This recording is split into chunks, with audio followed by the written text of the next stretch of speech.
Une factrice disparaît sans laisser de traces lors de sa tournée dans les rues de Lyon en 1997. Pendant 7 longues années, sa sœur refuse d'abandonner les recherches, menant une enquête obsessionnelle qui la conduira aux portes de la folie.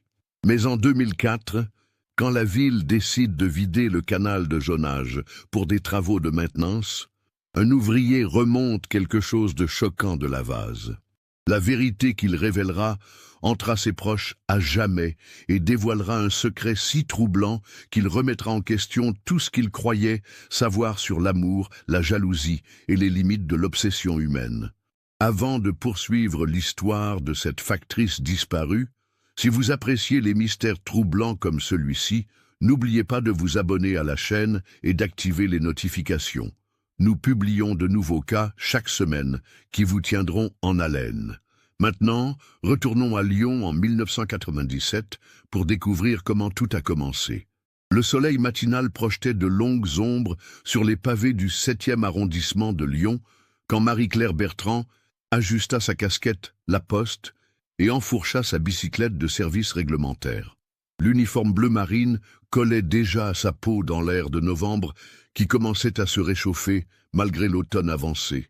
Le même style d'uniforme qu'elle portait depuis 5 ans maintenant, depuis qu'elle avait pris ce poste à temps plein après la mort de leurs parents. Lyon, avec ses 2 millions d'habitants dans l'agglomération, était une ville en pleine mutation en cette fin des années 90. Le 7e arrondissement, coincé entre le Rhône et les voies ferrées, mélangeait encore les vieux quartiers ouvriers et les nouveaux complexes résidentiels qui poussaient comme des champignons. Marie-Claire connaissait chaque rue, chaque immeuble, chaque boîte aux lettres de son secteur.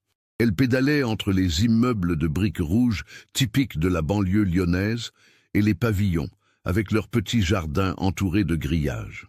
À 28 ans, Marie-Claire était une jeune femme énergique, aux cheveux châtains, toujours tirée en queue de cheval sous sa casquette.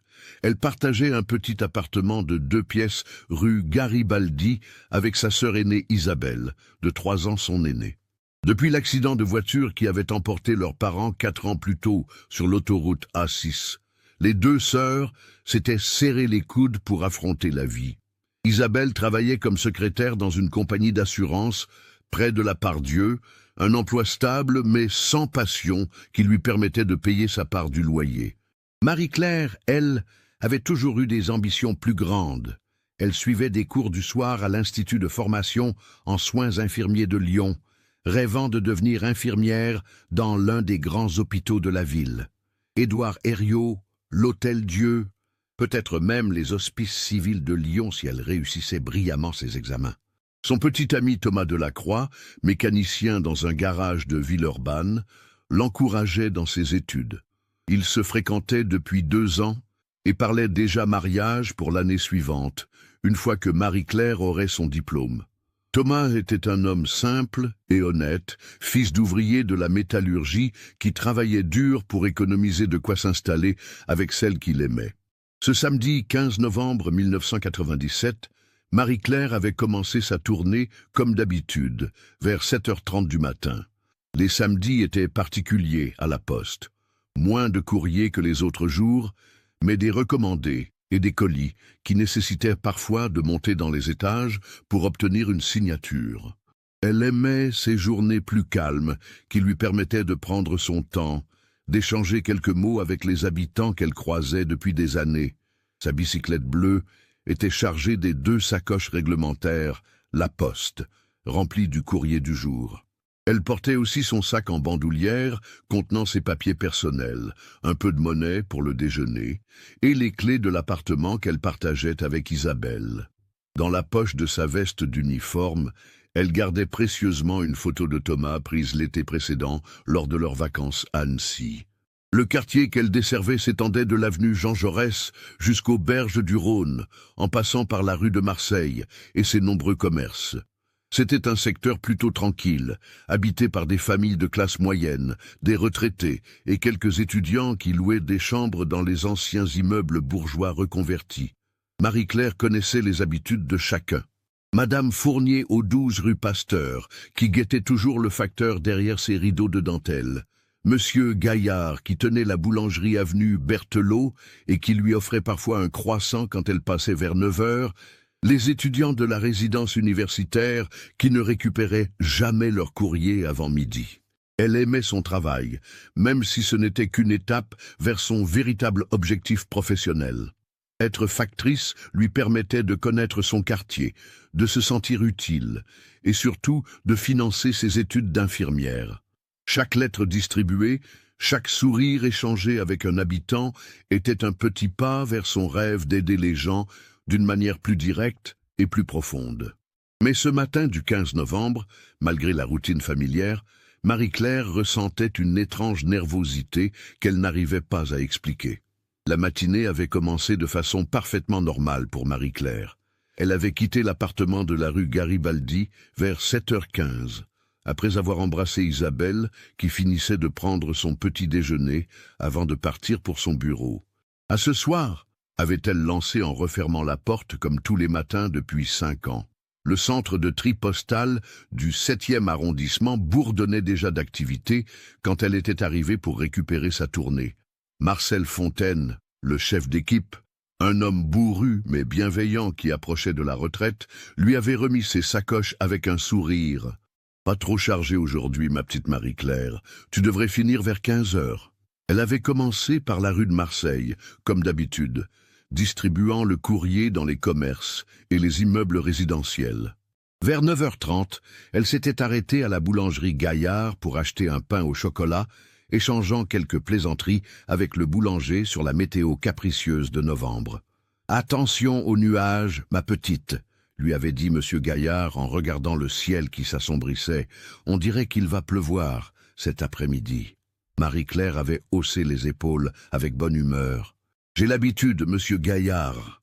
Un peu de pluie n'a jamais tué personne. » C'étaient les dernières paroles que quelqu'un l'entendrait prononcer. Vers 11 heures, elle était arrivée au 47 avenue Berthelot, un immeuble de 4 étages construit dans les années 1960, avec sa façade de béton gris typique de l'époque. L'immeuble abritait une vingtaine d'appartements, des familles pour la plupart, quelques personnes âgées et un couple d'étudiants au dernier étage. Céline Moreau, la concierge de l'immeuble, une femme de 35 ans aux cheveux noirs toujours impeccablement coiffés, attendait dans le hall d'entrée. Elle portait sa blouse de travail beige habituelle et tenait un registre à la main, comme si elle vérifiait quelque chose d'important. Mademoiselle Marie-Claire, l'avait-elle appelée avec un sourire particulièrement chaleureux. « Justement, je vous attendais. » Marie-Claire avait garé sa bicyclette contre la grille d'entrée et était entrée dans le hall, ses sacoches à l'épaule. Céline était une femme discrète mais toujours aimable, qui s'occupait de l'immeuble depuis 3 ans avec un professionnalisme exemplaire. Elle veillait à ce que les espaces communs soient toujours impeccables, que les boîtes aux lettres soient en bon état, et elle n'hésitait pas à rendre service aux locataires âgés. « Il y a un problème avec un recommandé ?» avait demandé Marie-Claire en fouillant dans ses sacoches. « Pas exactement », avait répondu Céline, son sourire se faisant plus mystérieux. « C'est plutôt à propos d'un colis très spécial qui est arrivé hier pour Madame Fernandez du 3e étage. Elle n'était pas là quand le livreur est passé, et elle m'a demandé de m'en occuper. » Marie-Claire avait froncé les sourcils. Les colis n'étaient généralement pas de son ressort le samedi, mais il arrivait que les services se coordonnent pour des livraisons spéciales, surtout quand les destinataires étaient âgés ou handicapés. « Elle attend quelque chose d'important ?»« Ses médicaments », avait expliqué Céline en baissant la voix, comme si elle partageait un secret. « Elle est diabétique, vous savez. L'insuline doit être conservée au frais, et le frigo de ma loge est en panne depuis hier. Je me demandais si vous pourriez l'aider à monter le colis chez elle. Elle a 82 ans et les escaliers lui sont difficiles. » Marie-Claire n'avait pas hésité. Aider les personnes âgées faisait partie de ces petites attentions qui donnaient du sens à son travail. « Bien sûr, pas de problème.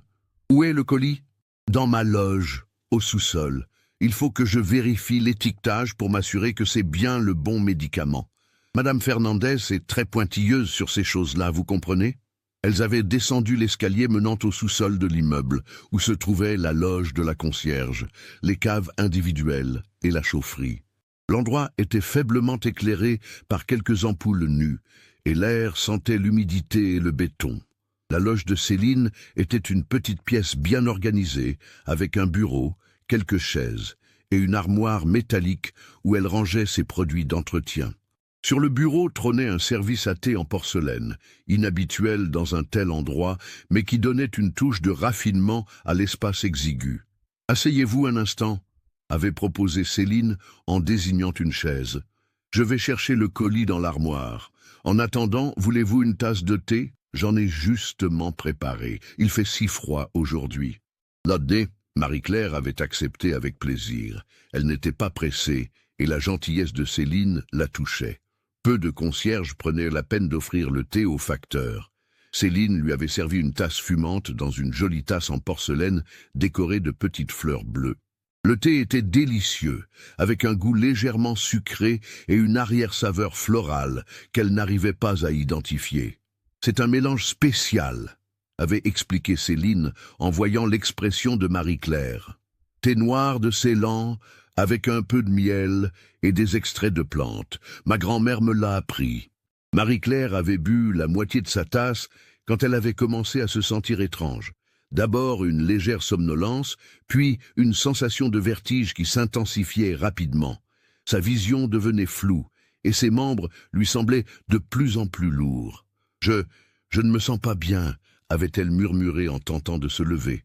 Céline la regardait avec une expression qu'elle n'avait jamais vue auparavant.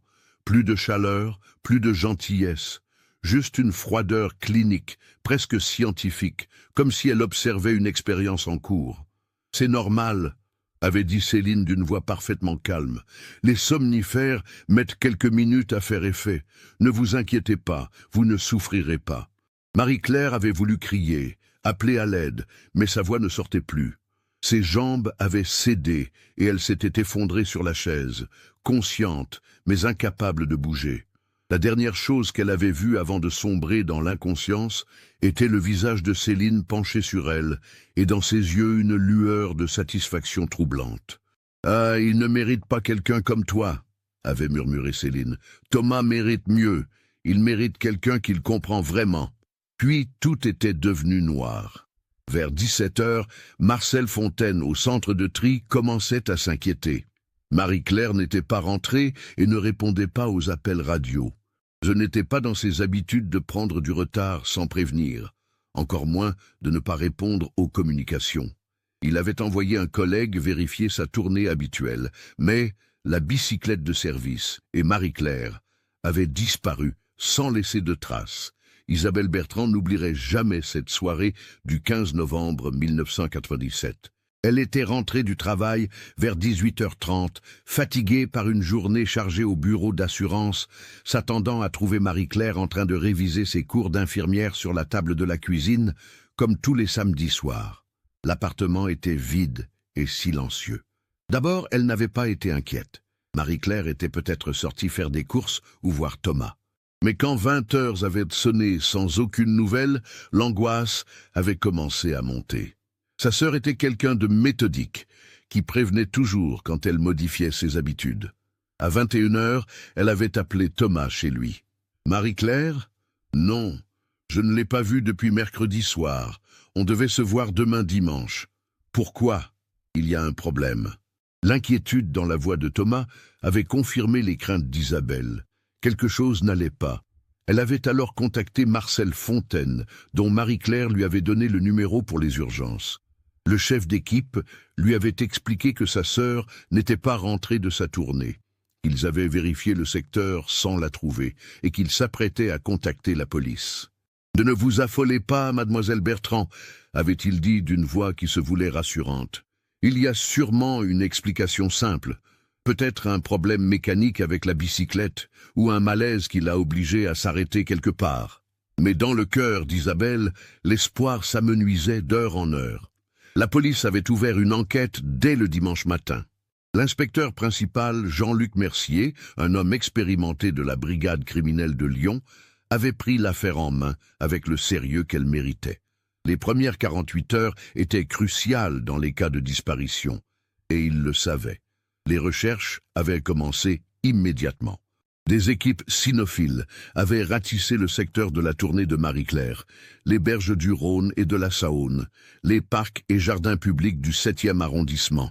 Des plongeurs avaient exploré les eaux des deux fleuves, craignant qu'elle soit tombée de sa bicyclette et se soit noyée.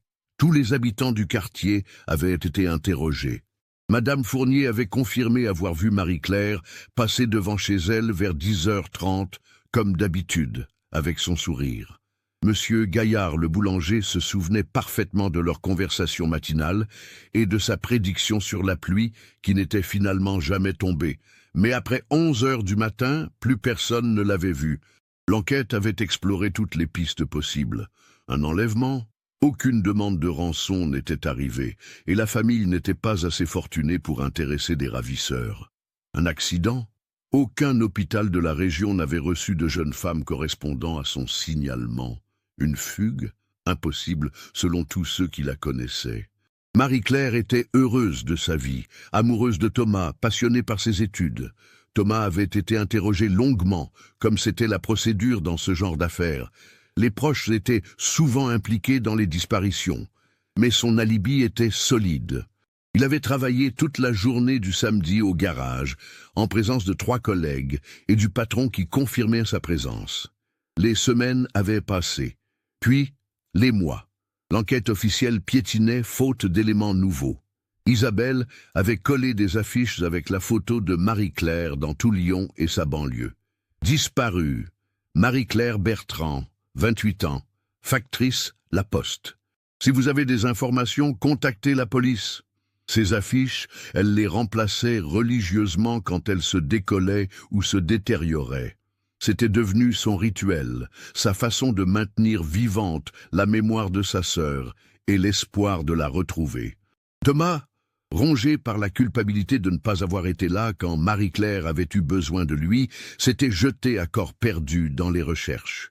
Il parcourait les rues de Lyon tous les soirs après le travail, interrogeant les sans-abri, fouillant les terrains vagues, suivant la moindre piste, même la plus improbable. La relation entre Isabelle et Thomas s'était compliquée avec le temps.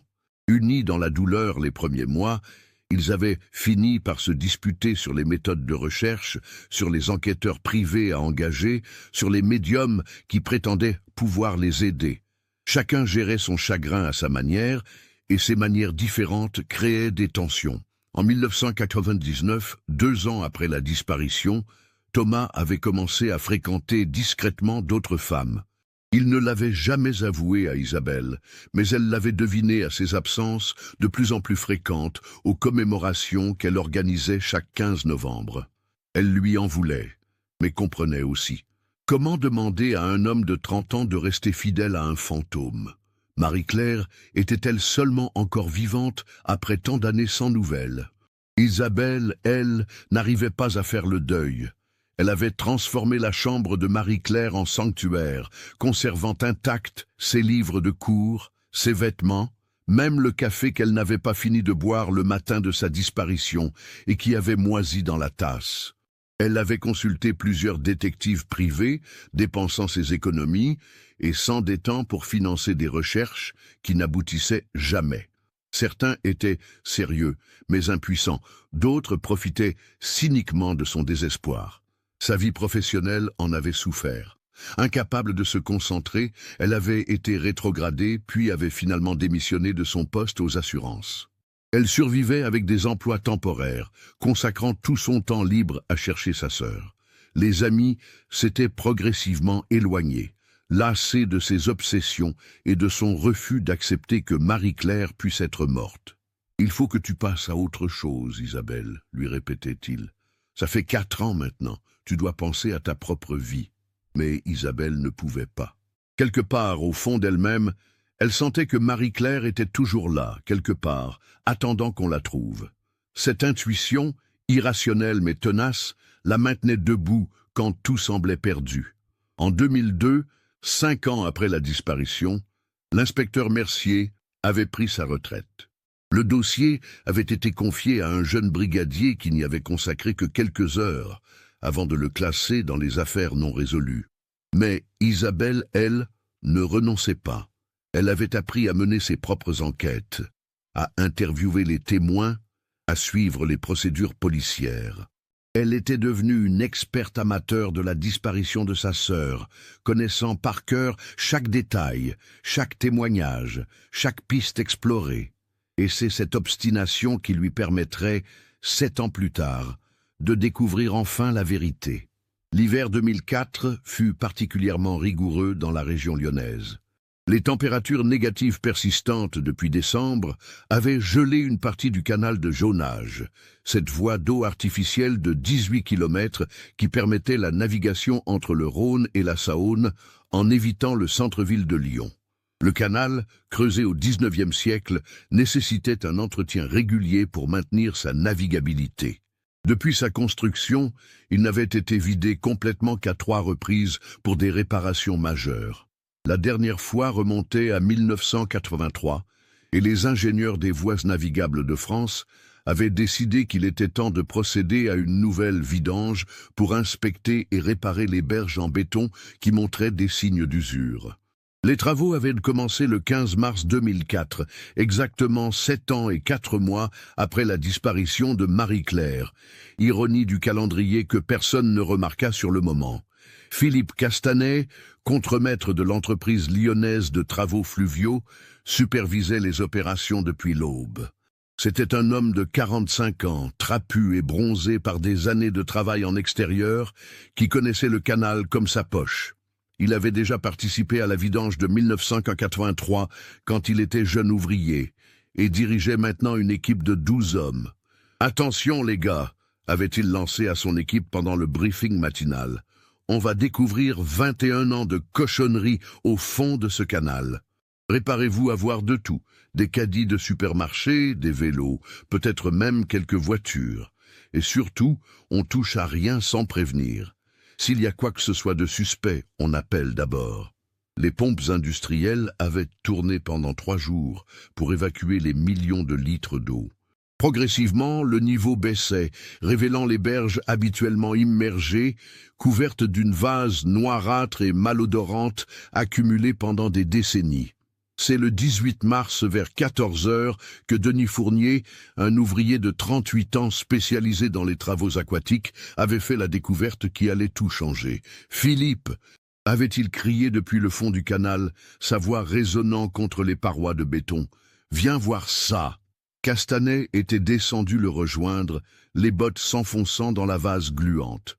Fournier se tenait près de la pile du pont de l'avenue Berthelot, pointant du doigt quelque chose qui dépassait de la boue. « Au début, j'ai cru que c'était encore un vélo volé », expliquait Fournier en dégageant précautionneusement l'objet avec sa pelle. « Mais regarde bien les couleurs. Ce qui émergeait de la vase était effectivement une bicyclette, mais pas n'importe laquelle.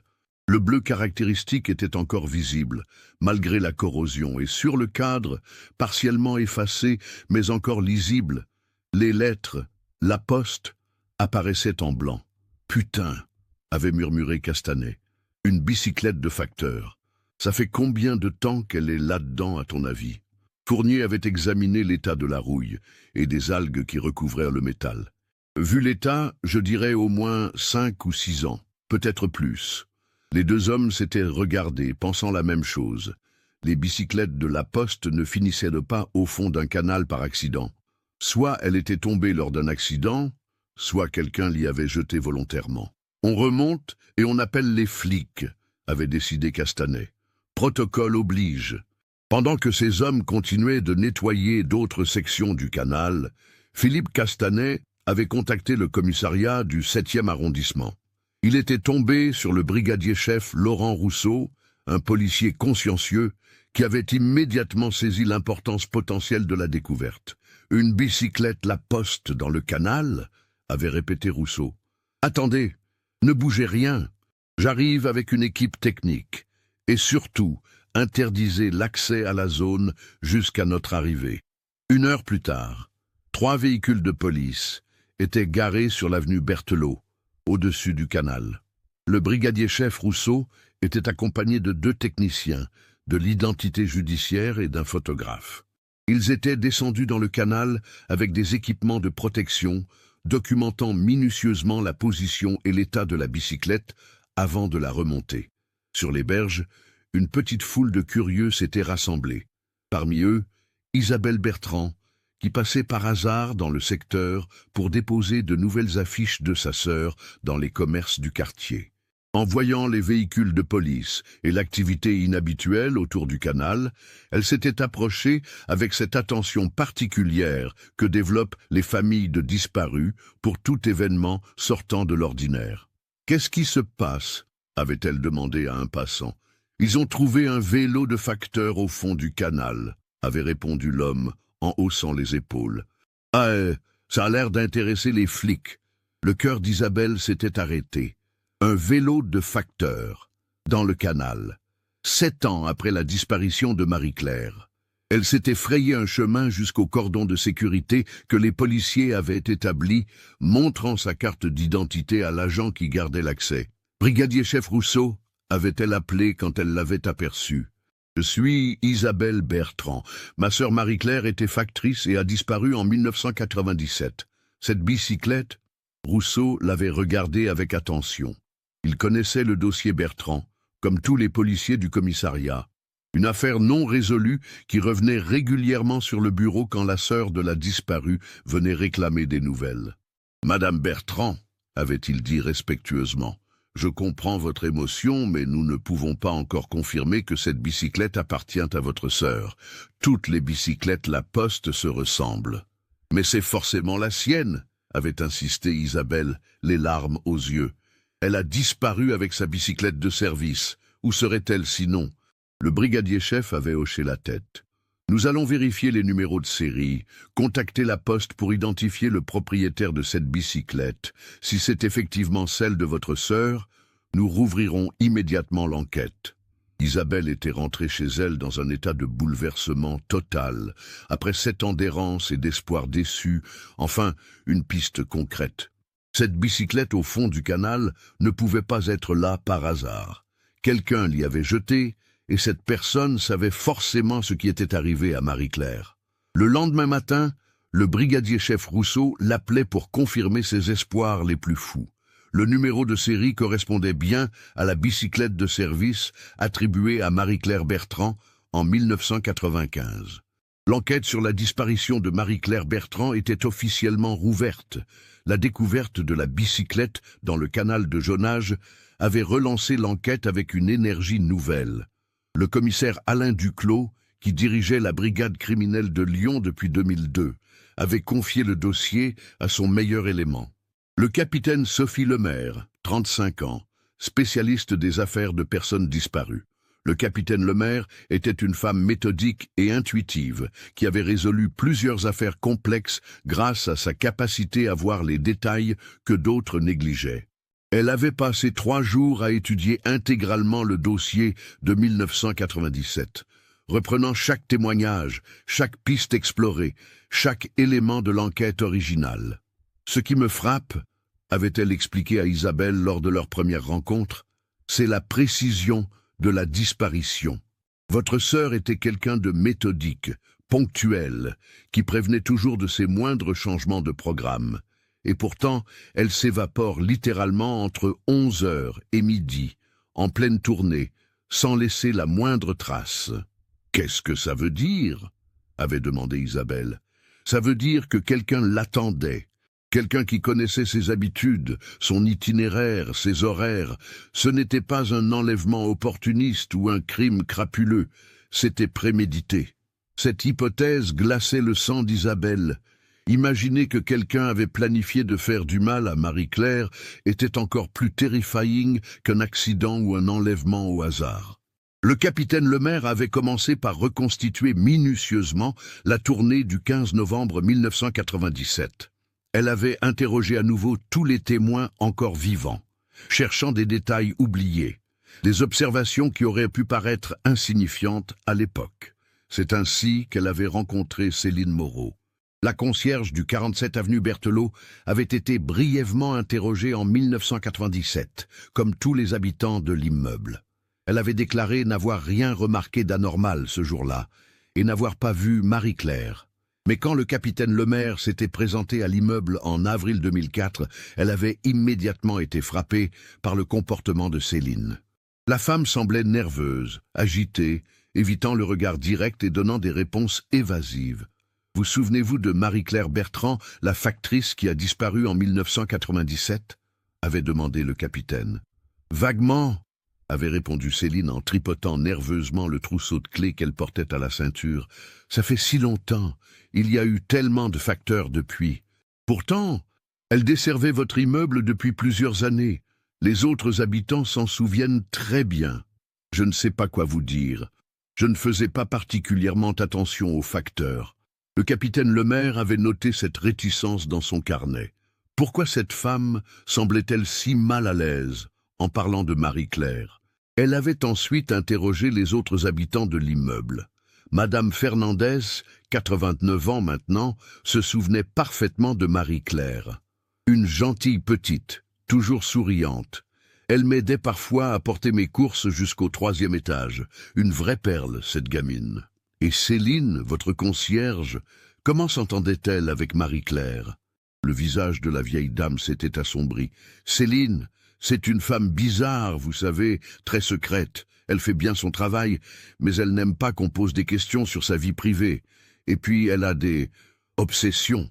Quel genre d'obsession? Elle collectionne les objets perdus. Quand les gens déménagent et oublient des choses, au lieu de les jeter, elle les garde. Sa loge est remplie de vieux meubles, de vêtements, de bibelots. Elle dit que ça lui rappelle de bons souvenirs, mais moi je trouve ça malsain. Cette information avait intrigué le capitaine Lemaire. Elle était retournée voir Céline le lendemain, prétextant vouloir examiner la loge pour comprendre le passage habituel des facteurs. La loge de Céline était effectivement encombrée d'objets hétéroclites. Des livres, des vêtements, de la vaisselle, des petits meubles. Tout était méticuleusement rangé et nettoyé, comme dans un musée personnel. « Vous collectionnez les objets abandonnés ?» avait demandé le capitaine en examinant une étagère remplie de bibelots. « Je n'aime pas le gaspillage », avait répondu Céline d'un ton défensif. « Les gens jettent tellement de belles choses, moi, je leur redonne une seconde vie. » C'est alors que le capitaine Lemaire avait remarqué quelque chose qui avait fait bondir son cœur. Sur une petite table près de la fenêtre, une casquette La Poste était posée à côté d'un service à thé en porcelaine. « Cette casquette » avait-elle dit en s'approchant. « D'où vient-elle » Céline avait pâli. « Je ne sais plus. Un facteur a dû l'oublier il y a longtemps. » « Il y a longtemps comment ?»« Je ne me souviens pas exactement. Peut-être 2000 ou 2001. » Le capitaine Lemaire avait examiné la casquette de plus près. À l'intérieur, sur l'étiquette du fabricant, on pouvait encore lire au feutre noir « M.C. Bertrand ». « Madame Moreau » avait dit le capitaine d'une voix très calme. « Cette casquette appartient à Marie-Claire Bertrand. Comment se fait-il qu'elle soit en votre possession ?»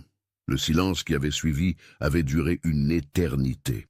Céline regardait la casquette comme si elle la voyait pour la première fois, ses mains tremblant visiblement. « Je ne comprends pas », avait-elle finalement balbutié. « Comment cette casquette peut-elle...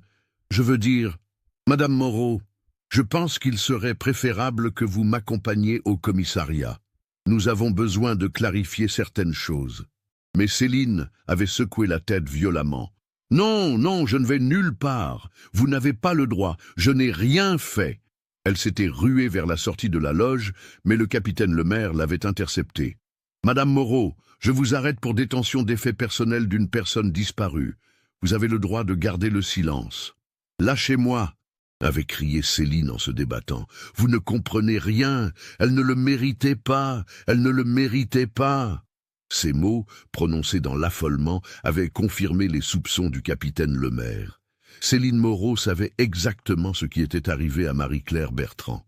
Au commissariat, face aux preuves et sous la pression de l'interrogatoire, Céline avait fini par craquer. Mais sa version des faits était si troublante que le capitaine Lemaire avait d'abord eu du mal à y croire. L'histoire remontait à 1995, quand Thomas Delacroix avait commencé à fréquenter un bar près de son garage, le Troquet des Mécaniques. Céline s'y rendait aussi régulièrement après son service, cherchant à rencontrer quelqu'un après sa journée de solitude dans l'immeuble. Elle était tombée amoureuse de Thomas dès le premier regard.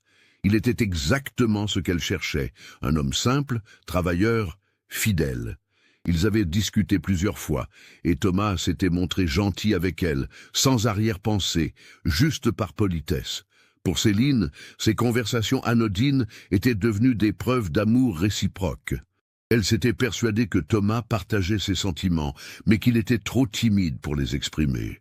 Elle avait commencé à fantasmer sur leur avenir commun, leur mariage, les enfants qu'ils auraient. Et puis Thomas avait commencé à parler de Marie-Claire, cette petite factrice qui livre dans votre quartier, avait-il dit un soir au bar.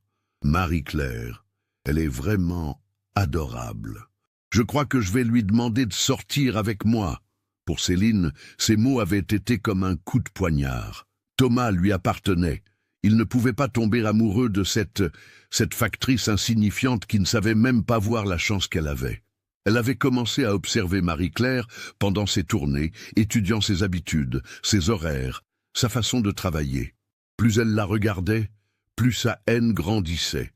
Cette femme avait tout ce qu'elle-même n'avait jamais eu, la beauté, la jeunesse, l'insouciance, et maintenant l'amour de Thomas.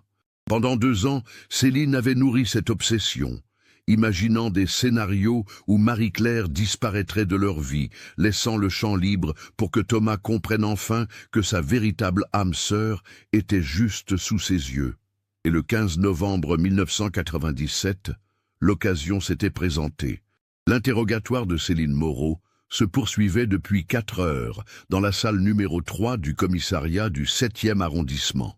Le capitaine Sophie Lemaire avait face à elle une femme brisée, qui passait alternativement des aveux détaillés aux dénégations hystériques. « Racontez-moi encore ce qui s'est passé ce matin du 15 novembre 1997 », demandait patiemment le capitaine.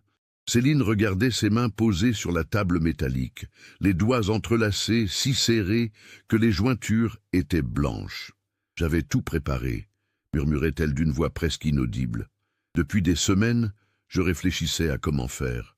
Comment faire quoi exactement ? Comment la faire disparaître? Comment libérer Thomas de cette illusion? Le capitaine Lemaire prenait des notes minutieuses, gardant un ton neutre malgré l'horreur de ce qu'elle entendait. « Vous aviez prévu de la tuer ?»« Non !» Céline avait levé les yeux brusquement. « Pas au début. Je voulais qu'elle parte, qu'elle quitte Lyon, qu'elle oublie Thomas. Je pensais que si elle avait très peur, si elle comprenait qu'elle était en danger, elle partirait d'elle-même. Mais ça ne s'est pas passé comme ça. » Le visage de Céline s'était décomposé. Elle a bu le thé. J'avais mis des somnifères dedans, juste pour qu'elle dorme un peu. Mon plan était de la réveiller, de lui expliquer qu'elle devait partir, que Thomas ne l'aimait pas vraiment. Et alors elle s'est effondrée sur la chaise. Elle ne respirait presque plus. J'avais du mal calculer la dose, ou alors elle était allergique à quelque chose. Céline s'était mise à pleurer, de gros sanglots qui secouaient tout son corps. Je l'ai secouée, j'ai essayé de la réveiller, mais elle était en train de mourir. Qu'avez-vous fait? J'ai paniqué. Je ne savais plus quoi faire. Elle était morte dans ma loge, et tout le monde allait croire que je l'avais tuée volontairement. Alors j'ai fait disparaître le corps. Le capitaine Lemaire avait posé son stylo. Comment? J'ai attendu la nuit. J'ai mis le corps dans un grand sac de plastique et je l'ai chargé dans la voiture de service de l'immeuble. Une vieille Renault que j'utilisais pour faire les courses. Où avez-vous emmené le corps? Céline avait hésité longuement avant de répondre. Dans la forêt de Miribel. Il y a un endroit isolé, près de l'étang, où personne ne va jamais. J'ai creusé un trou et je l'ai enterré. Et la bicyclette? Je l'ai jetée dans le canal plus tard, vers minuit. Je pensais qu'elle coulerait au fond et qu'on ne la retrouverait jamais. Pourquoi avoir gardé la casquette? Pour la première fois depuis le début de l'interrogatoire, Céline avait souri. Un sourire étrange, presque enfantin. C'était tout ce qui me restait d'elle. Je sais que c'est bizarre, mais j'avais besoin de garder quelque chose, pour me rappeler que j'avais gagné, que Thomas était enfin libre. Vous aviez gagné. Marie-Claire était morte, mais Thomas était libre, avait répété Céline avec une passion soudaine. Il pouvait enfin voir que je l'aimais vraiment, que j'étais celle qu'il lui fallait. Le capitaine Lemaire avait secoué la tête, stupéfaite par la logique tordue de cette femme. Thomas ne s'est jamais intéressé à vous, n'est-ce pas? Le visage de Céline s'était fermé. Il était en deuil, il fallait lui laisser du temps. J'ai attendu, j'ai été patiente. Pendant 7 ans? Pendant 7 ans? Et vous n'avez jamais pensé à vous dénoncer, à dire la vérité sur ce qui s'était passé? Pourquoi faire? Céline la regardait avec des yeux où brillait une lueur de folie. Marie-Claire était morte de toute façon. Ça n'allait pas la ramener. Et moi, j'avais encore une chance avec Thomas. Le capitaine Lemaire avait fermé son carnet.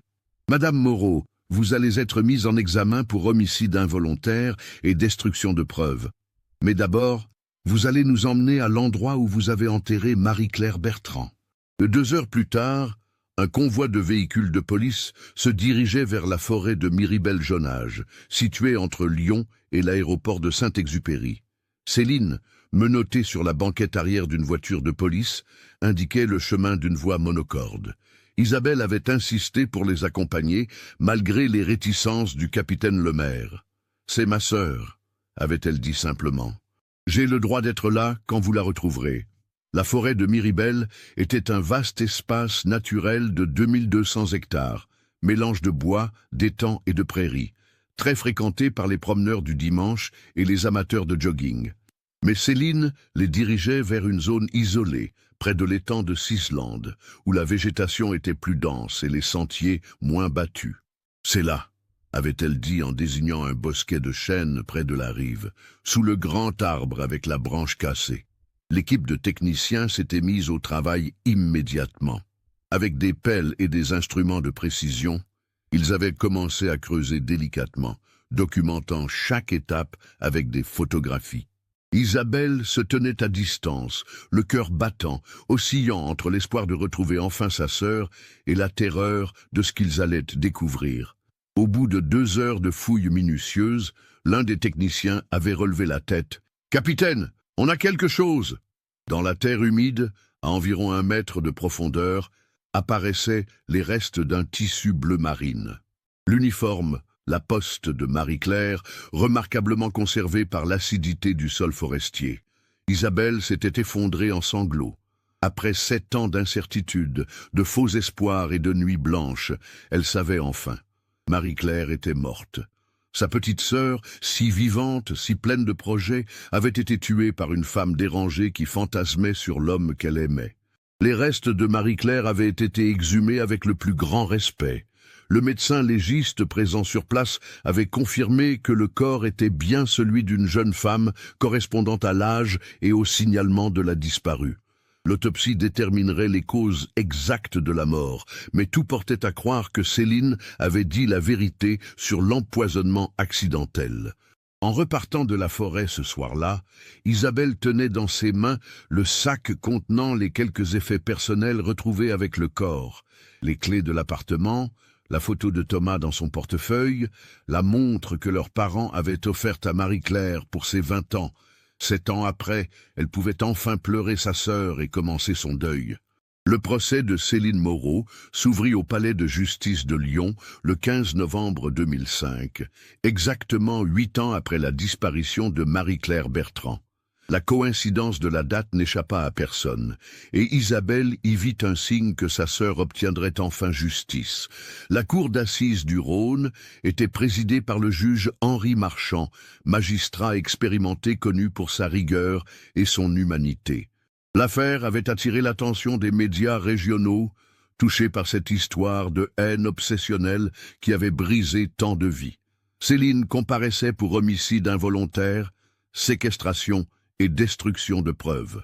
Depuis son arrestation, elle avait été internée en psychiatrie après plusieurs tentatives de suicide et des épisodes de délire où elle prétendait que Marie-Claire était encore vivante et leur en voulait d'avoir tout gâché. L'expertise psychiatrique, menée par le docteur François Bélanger, avait révélé une personnalité profondément perturbée, marquée par un syndrome d'érotomanie aiguë envers Thomas Delacroix, et une incapacité pathologique à distinguer fantasme et réalité. L'accusé, expliquait le psychiatre à la barre, a développé une relation imaginaire avec M. Delacroix, basée sur des conversations anodines qu'elle a interprétées comme des preuves d'amour réciproque. Dans son univers mental déformé, Marie-Claire Bertrand était un obstacle à supprimer pour que sa relation fantasmée puisse exister.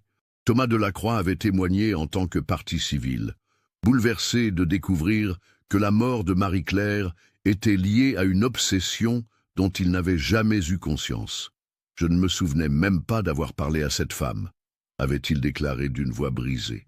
Quelques mots échangés dans un bar et elle en avait fait toute une histoire d'amour. Si j'avais su, si j'avais pu deviner, Isabelle était présente chaque jour du procès, assise au premier rang, regardant cette femme qui avait détruit sa famille. Étrangement, elle n'éprouvait pas de haine envers Céline, plutôt de la pitié pour cette âme torturée qui avait vécu pendant des années dans un monde imaginaire. « Madame Moreau », avait demandé le président du tribunal lors de l'interrogatoire de l'accusé, « regrettez-vous vos actes ?» Céline, amaigrie et vieillie par ses mois d'internement, avait regardé longuement Isabelle avant de répondre « Je regrette qu'elle soit morte. Ce n'était pas prévu.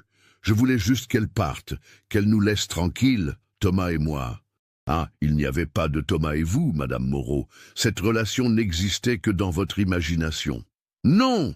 avait crié Céline soudain. « Il m'aimait, il me parlait, il était gentil avec moi. Elle lui avait fait du mal, elle l'avait ensorcelé. » Le délire reprenait malgré les médicaments et la thérapie. Céline vivait toujours dans son monde parallèle où Thomas l'aimait et où Marie-Claire était la méchante de l'histoire. L'avocat général, maître Claire Dubois, avait requis 15 ans de réclusion criminelle, rappelant que même si l'homicide n'était pas prémédité, la séquestration et la destruction du corps constituaient des circonstances aggravantes, graves. L'avocat de la défense, maître Jean-Paul Lemercier, avait plaidé l'irresponsabilité pénale pour troubles mentaux, arguant que sa cliente était incapable de mesurer la portée de ses actes au moment des faits.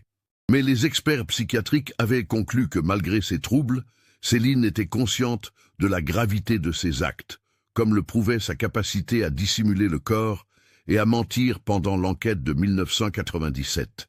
Le verdict était tombé après 3 jours de délibération. Céline Moreau était condamnée à 12 ans de réclusion criminelle, assortie d'un suivi psychiatrique obligatoire. La Cour avait retenu des circonstances atténuantes liées à ces troubles mentaux, tout en soulignant la gravité des faits et le traumatisme causé à la famille de la victime. Céline avait accueilli le verdict sans réaction, le regard vide, comme si elle ne comprenait plus où elle se trouvait ni pourquoi on la jugeait. Pour Isabelle, ce procès marquait la fin d'un cauchemar de 8 ans.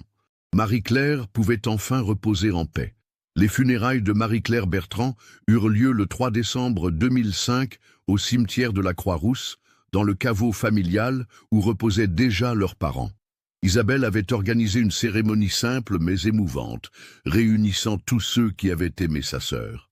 Thomas était présent, marqué par la culpabilité de se sentir indirectement responsable de cette tragédie.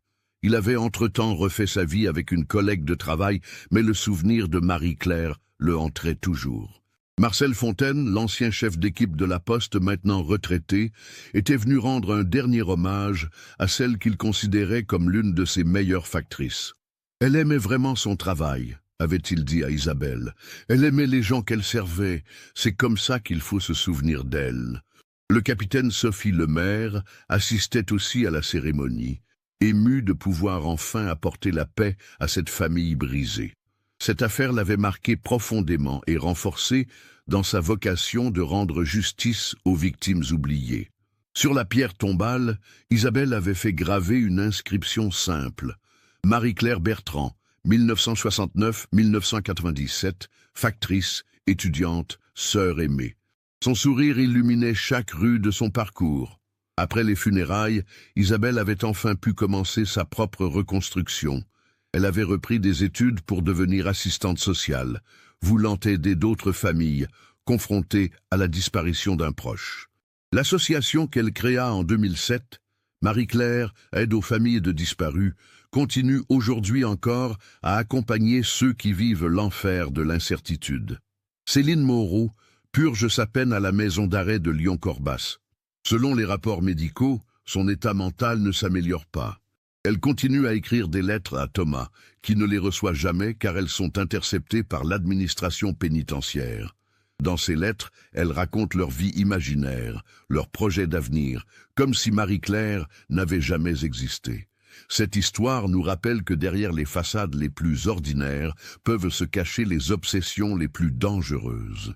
Marie-Claire Bertrand est morte victime d'un amour fantasmé qu'elle ne soupçonnait même pas. Son seul crime avait été d'aimer un homme que quelqu'un d'autre s'était approprié en imagination. Aujourd'hui, quand Isabelle se promène dans les rues du 7e arrondissement de Lyon, elle pense encore à sa sœur pédalant sur sa bicyclette bleue, distribuant le courrier avec le sourire, ignorant qu'elle était observée par des yeux pleins de haine. Cette image la hantera toujours, mais elle a appris à vivre avec. Car c'est en gardant vivante la mémoire de Marie-Claire qu'Isabelle honore sa mémoire et trouve un sens à sa propre existence. L'amour d'une sœur peut survivre à tout, même à la folie meurtrière d'une inconnue qui croyait avoir des droits sur le bonheur des autres. La bicyclette de Marie-Claire, restaurée après son séjour dans le canal de Jaunage, est aujourd'hui exposée au musée de la Poste à Paris, accompagnée d'une plaque commémorative rappelant que les facteurs risquent parfois leur vie pour accomplir leur mission quotidienne. Un hommage discret mais émouvant à une jeune femme dont le seul tort fut d'être aimée par l'homme qu'il ne fallait pas. Qu'avez-vous pensé de cette histoire troublante? Comment une obsession peut-elle transformer une personne ordinaire en meurtrière?